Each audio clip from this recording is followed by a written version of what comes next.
Somebody call us with your comments. I'm going to tweet this.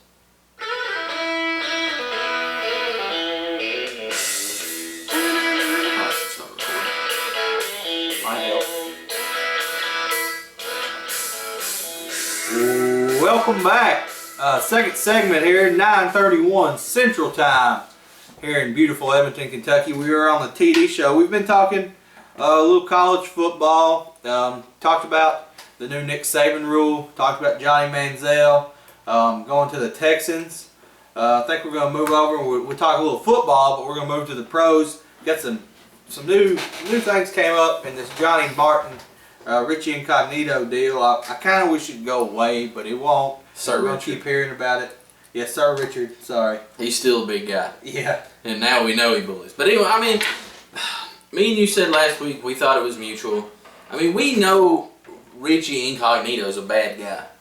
Yeah, I mean we knew that. He's a punk. Right, we knew that. I think he's a good guy. I mean that, like, I think if your car's broke down, Richie Incognito would help you. He donates a lot of money to charity. It could just be for taxes. But he's not a friendly guy. We know he's a punk on the football field and in football-related activities. I mean, I've never had dinner with him. So you think if you were broke down on the side of the road and Sir Richard Incognito drove by in his Escalade, he would pull over and be like, "You need some help, bro?" I think it's possible. He'd probably say, "You need some help, cracker?" Or something along those lines. I mean, I don't know, but I think it's possible.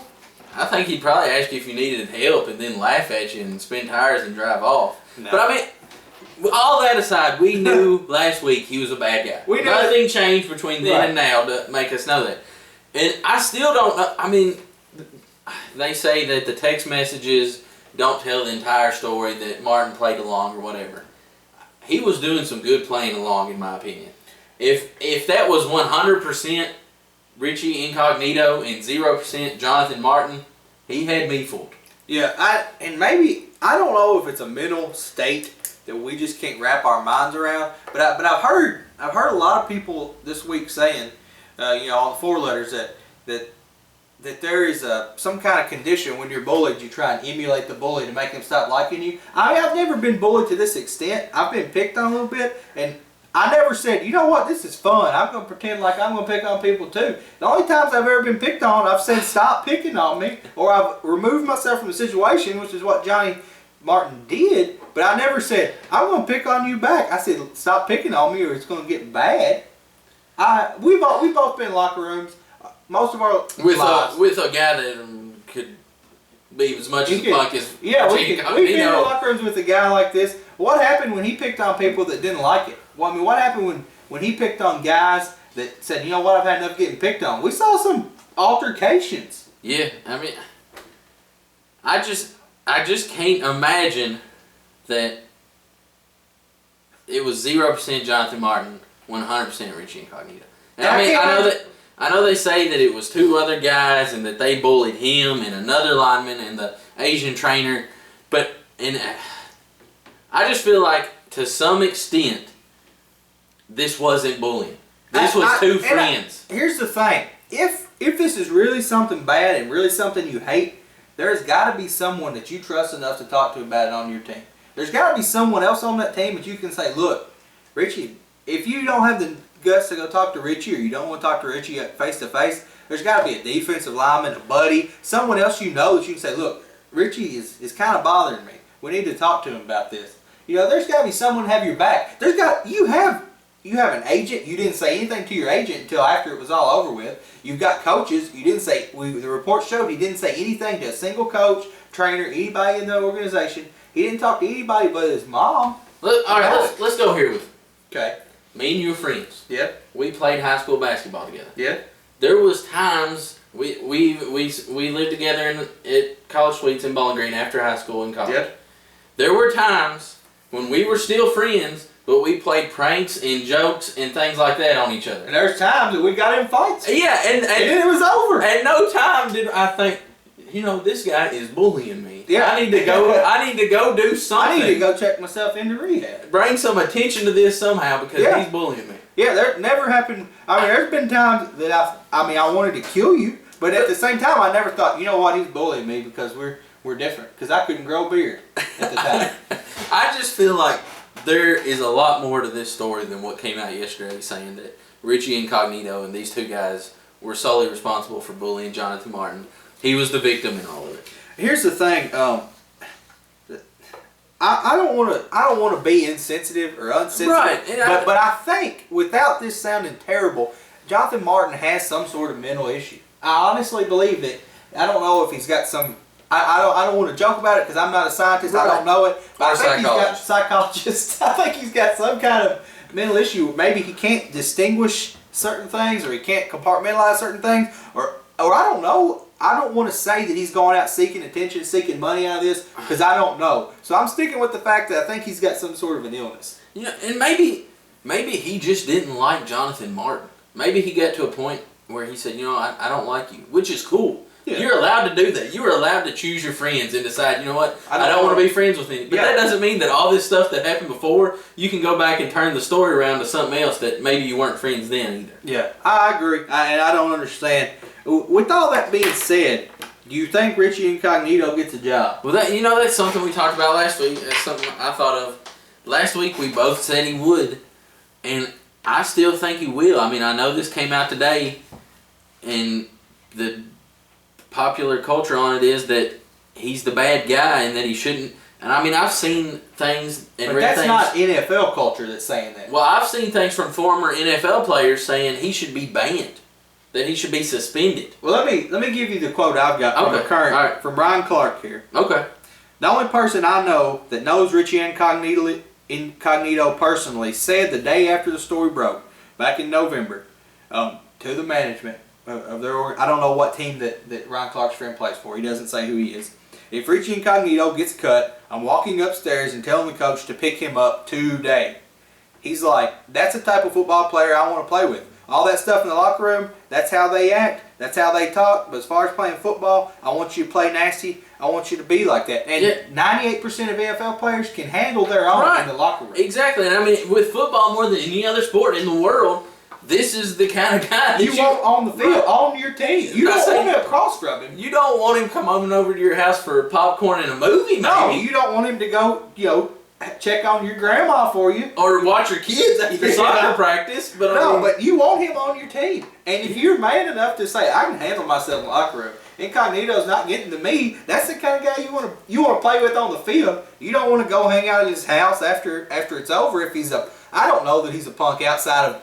If when he walks out of the football field, he can be a completely different person. He might turn it on in there and say, "Look, this is how I am." I don't know. That's possible. But that's the kind of guy people like that in the past. That's the kind of guy that you want. Someone who's willing to do whatever it takes to win a football game is someone you want. And what about Jonathan Martin? Do you think he gets a job? I don't have a quote about it. See, that was another question, and the exact opposite of that. I know. I think if you're players in a locker room, you tell your management there is no way I want that guy on my team. I don't want him on my team. No. I don't want to look at him and be afraid that my name's going to be smeared. Exactly. And he's worth $102 million, $1.2 million next year. That's a lot of money for someone you don't know if they're going to get the play or not. Yeah, and I mean, I think this being said, as far as the players are concerned, we both think that most players would want Incognito and most wouldn't want Martin. But as far as Roger Goodell goes, does he suspend him or ban him? I mean, do you think that either of those are an option? I don't think you can ban him. I just don't think you can ban him unless you go back and ban all three of those players. And you're setting a tone that you're going to say, bullying, you get banned. You're going to have to do a more thorough investigation than this. I mean, that's what we saw with A-Rod. That's why we didn't get a lifetime ban on A-Rod because there was no precedent. They couldn't go back and ban everyone else. So I don't think you can ban him. Can you suspend him for conduct detrimental to the league? He's been suspended 8 games with pay. But now we've come out and found more. This is the same incident. Yeah, you're right. Same incident. I mean, look, if you go out and you burn someone's house down, you get convicted for arson. Jeopardy. I know where you're going. I know. But then later, after you burnt their house down, you find out that there was actually $100,000 more of equipment in there that you burned. You didn't just burn a $50,000 house. You burned $100,000 worth of audio equipment inside that house. And you've already done your 9 months or whatever for burning the house down, you're not going to go back and serve 9 more because there's more stuff in there. I don't think he should be banned anymore. Unless there was a person in there. Right. Well, yeah. This But not. I see what you're saying. So, do you agree with me? We both think he's starting week 1 somewhere next year. Somewhere. Yeah, I agree. Not obviously not going to be then in Florida. I don't see any one of them playing there next year. Well, no, they're both up for arbitration. They're not going to re-sign either one of them. I can almost guarantee that, unless they think they're going to get sued by Jonathan Martin for some reason. If they don't re-sign it, they might eat $1.2 million and let him stick around for another year. Just not playing. Right. Tell him not even to come. Yeah, suspend him with pay. Yeah. Which might be what he wants. I don't know. But we'll see. Like I said, I'm tired of this freaking story already. But we'll see what happens. Well, getting away from football to what's going on behind us here this morning, the Olympics in Sochi. Yeah, U.S. just lost an overtime hockey match to Russia. I hate losing to Russia like I hate losing to Glasgow, Kentucky. Well, here's the thing about playing Russia in hockey. You feel like with Putin, Vladimir Putin, sitting up there watching them while they're playing, that if they lose, they might not be alive tomorrow. Yeah. Like, they might get in front of a firing line and get executed if they lose. Kind of the thing you feel. Yeah, I agree. I mean, you've got them, it shows them scoring a goal, and then it cuts away to Putin up there in his box, and he's like, I should be shirtless on my horse. Yeah, I mean, you wonder what the conditions really are there with that team. Yeah, and actually Russia just overtook the United States in medal count today too. They've got 14, and we've got 13. Let's look at the medal count here. We got Germany with the most gold. They got 7. Mm-hmm. Switzerland in second with 5 gold. Then you got Canada, Netherlands, Norway, United States with 4 gold, and then Russia with 3. But then if you want to go total, you got Netherlands and Russia with 14, and then a 2-way tie with Norway and the United States at 13, then Canada and Germany at 12. So, I mean, basically all those teams right there together in all of it except for Switzerland, who has 5 gold but only has 7 medals total. So, I mean, you figure one of those top 5's probably going to win the medal count at the end of the day. We're halfway. Next week marks the end, I believe, of the Olympics. Yeah, let's see what we've got today. We've got ladies alpine skiing, the Super G. That's what was on behind us. We've got ladies cross country relay, women curling. I watched the women curl. Wait, before you go any farther, I've got to share a story here. Okay. After the show last week, you hang around a little bit. We're watching the Olympics on the TV. Yeah. I think it was men's cross country skiing is on, and there's a pack of about 5 skiers there in the front. 3 of whom have white, red, and blue on. Red, blue, whatever. And then you got 2 other countries. We didn't know who they were. Well, we just assumed that the red, white, and blue was America. And boy, were we cheering for those 3 Americans to win. We see them go across the goal line. We're cheering. It was the Netherlands. It pops up their time, and it's the Netherlands. Yeah, we were fired up. I mean, like, I was yelling. Yeah. I was telling them to high stick them with their... I don't know what the rules are cross country sticking, but I was spiking people. So basically, Netherlands has the same colors as us. So if you're watching, be sure who you're watching before you get too tore up. Yeah. But break the rest of the day down. Curling, our women are going to curl in qualification match. I don't exactly know who they're playing. I did watch them curl against South Korea. We beat them pretty handily. Did you hear about the men's curling last night? I think it was U.S. and Russia. It might have been U.S. and China. I'm not sure. But apparently, I've never actually watched curling. I have to admit. I mean, I've watched it, but not enough to gather what's going on. But apparently, there's a blue circle. Yeah. You try to get your things in. You got a small blue circle, and then you got it's sort of like a bullseye. You got target circles that are worth different points. Well, each had 4 or the 4 total. You start with 7. Okay. They had the same exact amount in the circle to end the game, and one of them was like half an inch closer or something, causing us to lose by that half an inch because people were pretty tore up on Twitter. I mean, I'd imagine they'll probably get over pretty fast being the Olympic curling, but I assume was that a qualifying.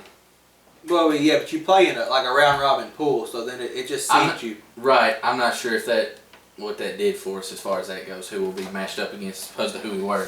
But on Twitter, there was people. I was worried about them. After we already had some ice hockey, we saw that happen today. Short track in the men's 1000s today. The skeleton is today, and the men's large hill. And I watched the small hill. Is that what Brody Miller was doing last night? No. What's he do? I was watching that. He does alpine skiing. Where you go down the hill and you got a zigzag. Yeah, he didn't make it. No, that's what I think he finished like 7th. But that's what the ladies are going to do today in Super G. But the ski jumping, I watched the small hill, and they're jumping 100 and some meters. I can't imagine what happens on this large hill. Like you're going downhill in the air that far? You go down this hill. They get you up on this big scaffolding deal, and then you go down this hill and you jump, and they stay in the air. Of course, they're going downhill, so gravity's helping them a lot. But they'll jump 100, 101 Seems meters. like it'd break your legs. Well, no, it's the angle of the hill and the angle that you're coming down. Your force is cutting, whatever the slope is cutting half that much. But golly, 101 meters on the small hill. I can't wait to see what happens there. I'll admit, I've watched more Olympics this year than I had before. That thing Brody Miller was doing last night, that was hard. Yeah. I mean, you've got not even a half of a second to decide what you're going to do going in and out of those posts. Well, I was watching them, and they were talking about it before, and they say that you stay 3 ahead. You have your mind 3 flags ahead, and you hope that your legs remember what to do in between. I mean, and all the best skiers in the world are going down. They're not handling it because they say the snow's too rough. It's not what they're used to. It's these underdog type people that are coming up and handling this rough snow better. Well, they say after about 3 people that, I mean, it's almost impossible once that snow gets back. But, I mean, just the amount of skill that has to take. Well, and you can see why we hear so many ACLs getting torn out. Yeah. You see how their knees come out and turn? And you train for 4 years, and then you got 2 minutes, minute 45 seconds that judges you from that 4 years. I mean, at least with hockey or a sport like that that's a long timed event, if you make a mistake, you've got time to recover from it. One mistake in that, and you're done. I mean, because they can tell you when your split gets to like plus 0.2 seconds, they're like, he's done. Yeah. Nothing he can do. And something really cool they had this year, they got the simulcast where after somebody runs, they show them running next to each other, like a little hologram deal. That's pretty cool. Another thing, in the men's speed skating for the United States, apparently we're changing uniforms. We're going back to the Under Armour uniforms we'd always been using. We had these new uniforms that were created, supposed to be the fastest uniforms ever, reduce your wind resistance. But I don't know. People are complaining about them, so they're changing uniforms, going back. I don't know if that's going to turn things around for us, but we came in as favorites. Are they made in the USA? Made by Under Armour in the United States, yeah. Good. Because we know, what was it, Ralph Lauren made them in China. In China last year. Well, that was the walk-in ceremony. Yeah, nevertheless. Not the uniforms. You don't need to. We always wear Nike and Under Armour stuff during the. Actually, past couple years, I think it's been the first time Under Armour's been involved. We're kind of seeing a changing of the guard in sports equipment. But moving on from the Olympics. Let's talk a little MLB. Okay, well, you want to talk first? I've got a.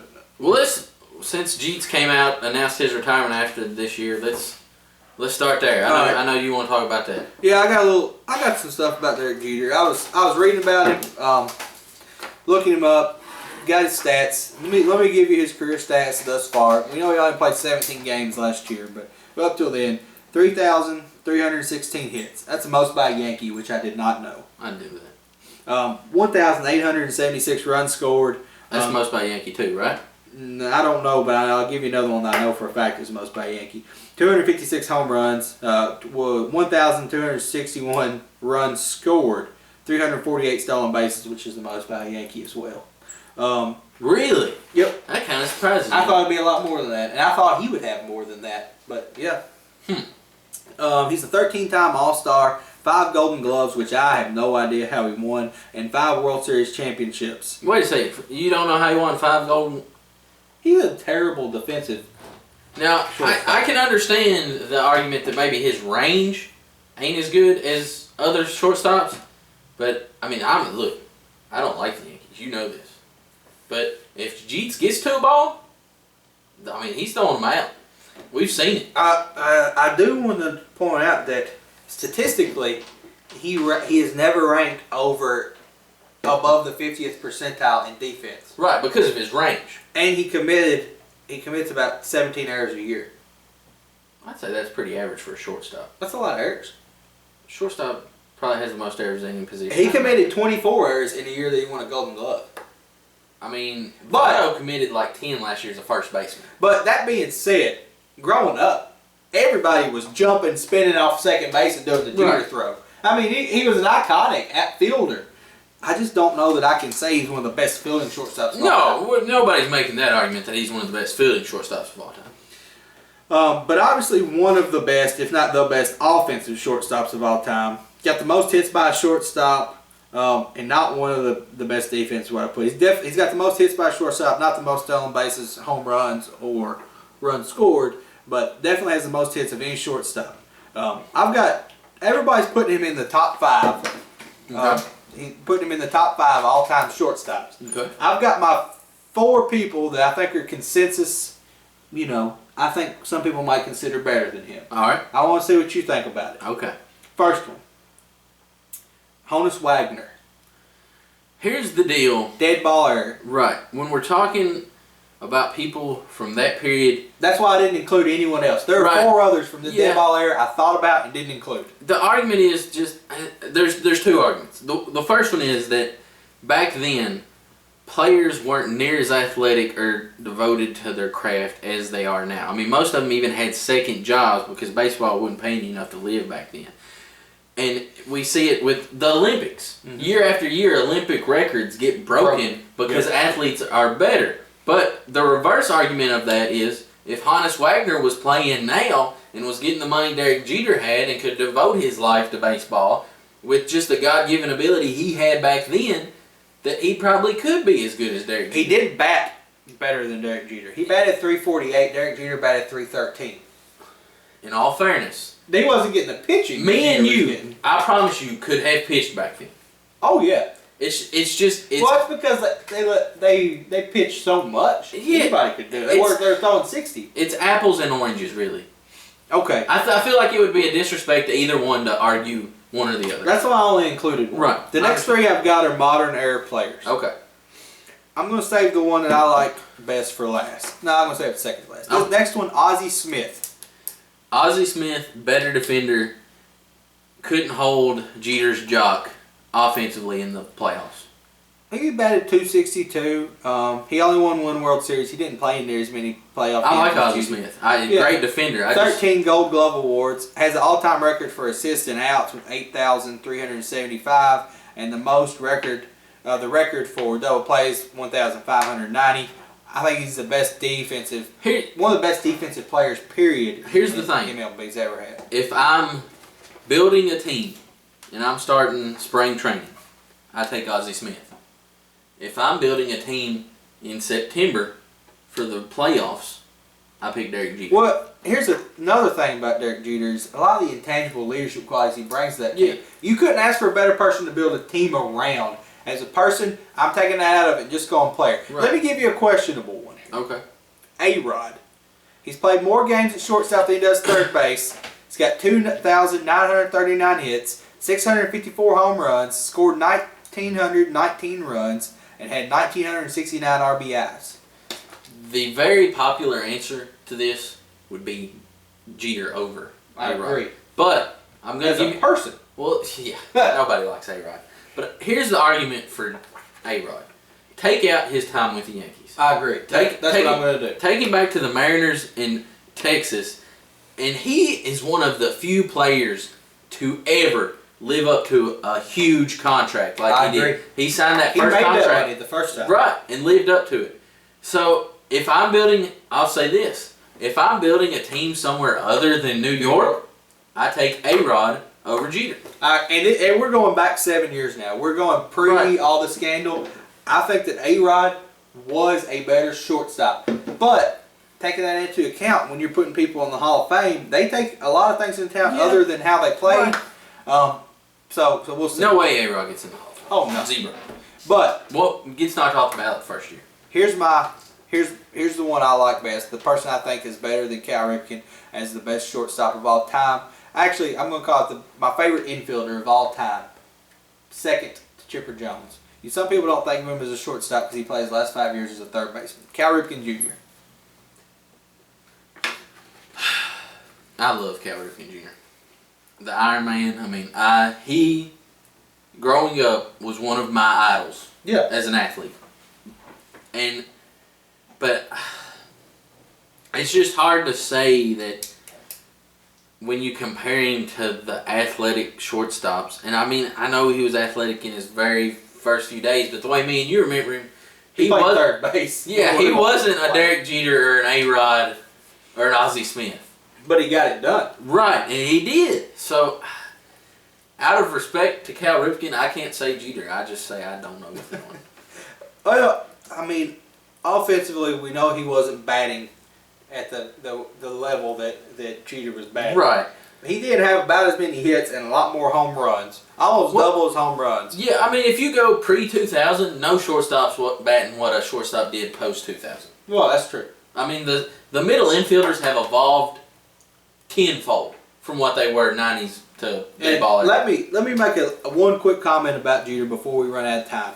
I think that Jeter, as the game evolved and he came out of the steroid era, we saw him go down and down and down because there was so much more emphasis on how he could play defense. If there was one player in the MLB that you said never took steroids, Cal Ripken. Current.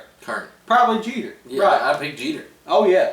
Good. You can't say he's not a great guy, but I'm saying as the steroid era ended and we started switching to defensive minded teams, we saw him decline every year. It's just he hit the right time where he was peaking offensively during the steroid era, and his defense wasn't as big a deal because they were scoring 40 runs a game. Before we go to the break, I want to say Jeter plays anywhere but New York. Not even mentioned in the top 25. No, not at all. He's playing. He would have wound up in New York though eventually. I think he played that way. Anyway, I mean they signed him as a 17-year-old kid. But he doesn't. The playoffs are what made Derek Jeter. Oh, I agree, Mr. November, Captain Clutch. We're out.